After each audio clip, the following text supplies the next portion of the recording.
สวัสดีค่ะคลิปนี้เป้จะมาเปิดกระเป๋าชุดมีดของ Le Cordon Bleu ที่ราคากว่า 50,000 ให้ดูกันค่ะว่ามีอะไรบ้างรวมถึงไอเทมเพิ่มเติมที่เป้พกมาด้วยสำหรับการมาเรียน Plant-based Patisserie ที่ลอนดอน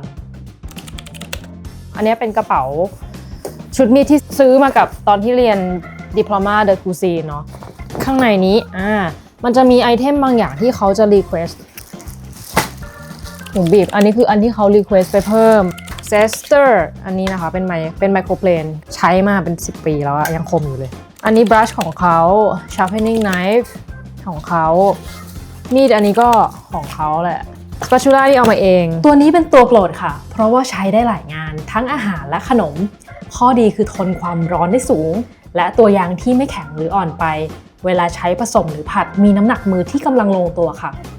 แล้วก็เอามีดตัวเองมาเพิ่มอีกด้ามนึงเพราะว่ามันต้องใช้หลายอย่างเอามา2ด้ามดีกว่าเซฟโดยส่วนใหญ่เชฟไนฟ์จะมีหลายแบบหลายขนาดซึ่งด้ามนี้เป็นด้ามที่เป้ค่อนข้างชอบเพราะจับถนัดมือใบมีดเขาก็ดีไปไหนจะพกไปตลอดเลยค่ะแล้วก็กรรไกร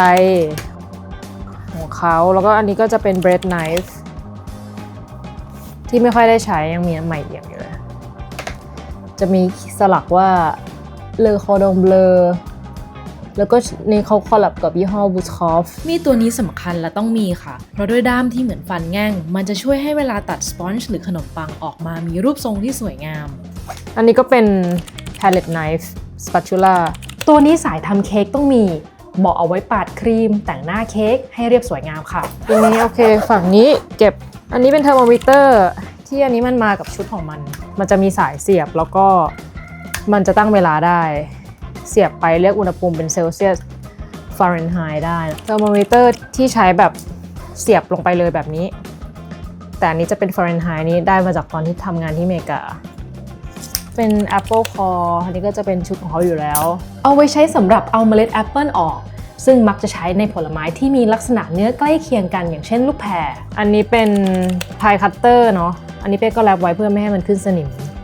ส่วนอันนี้ก็เป็นเซสอีกแบบหนึ่งเหมือนกันเวลาที่ขูดผิวแล้วมันจะออกมาเป็นเส้นๆอันนี้เป็นเมลอนบอลเลอร์สกู๊ปของออกมาเป็นวงกลมอันนี้คือ curving knife ก็เหมือนเป็นมีดแกะสลักอันนี้เป็น paring knife แล้วก็เขาก็มีช้อนซ่อมของเขามาอันนี้เป็น scraper เอาไว้คลุก mix dough อะไรอย่างงี้ก็ได้เหมือนกันหรือว่าจะมุดหั่นอะไรแล้วเราฟลิปเข้ามาทีเดียวได้คัตเตอร์ที่เอาไว้ตัดโดอะไรอย่างเงี้ยค่ะแล้วก็อันนี้ทำลายอันนี้เป็นอุปกรณ์ที่มีเองนะเอามาเพิ่มที่เปิดกระป๋องนะคะเผื่อ occasion นั้นนะคะในการเปิดกระป๋อง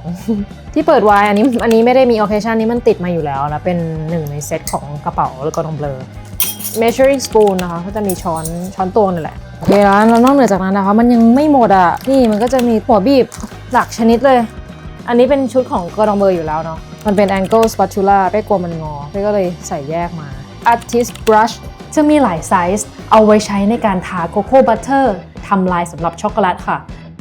ก็เลยซื้อมา1เซตเลยมันมีอันนี้ด้วยที่อยู่ในเซตอันนี้ยังไม่ได้พูดถึงเมื่อกี้ Wix ก็คือตะกร้อแหละตะกร้อนี้สำคัญมากในการทำขนมนะคะไม่ได้มีหน้าที่แค่ผสมส่วนผสมให้เข้ากันเท่านั้นแต่ยังช่วยให้อากาศแทรกเข้าไปในเนื้อขนมทำให้ขนมขึ้นฟูและมีเนื้อสัมผัสที่เบานุ่มฟูมากเลยค่ะอันนี้ก็เป็นสิ่งที่อยู่ในเซตอยู่แล้ว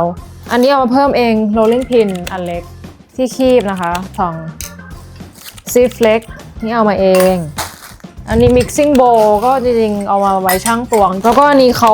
บอกให้ใช้ด้วยนะแต่ว่าจริงๆแล้วพอเห็นในเว็บที่เขาเขียนว่าแบบมันเป็น optional ถ้าสมมติว่าผมสั้นไม่ต้องใช้ก็แต่ว่ามันเอามาแล้วแหละก็เดี๋ยวลองดูทีนี้ก็จะมีสเกล2แบบที่เอามาเป็นสเกลช่างน้ำหนักเป็นทศนิยมได้เนาะอันนี้แล้วก็จะมีสเกลเล็กที่เป็นแบบ0จุดอะไรเลยอะไรเงี้ยค่ะ2อย่างแล้วก็ไปเอาตัว food packagingมาด้วยนะไว้ใส่ขนมกลับบ้านซึ่งรู้อยู่แล้วว่ามันเล็กริงคัตเตอร์ด้วยอันนี้ก็ไปถอยมาใหม่เหมือนกันนะครับปากกากับตัว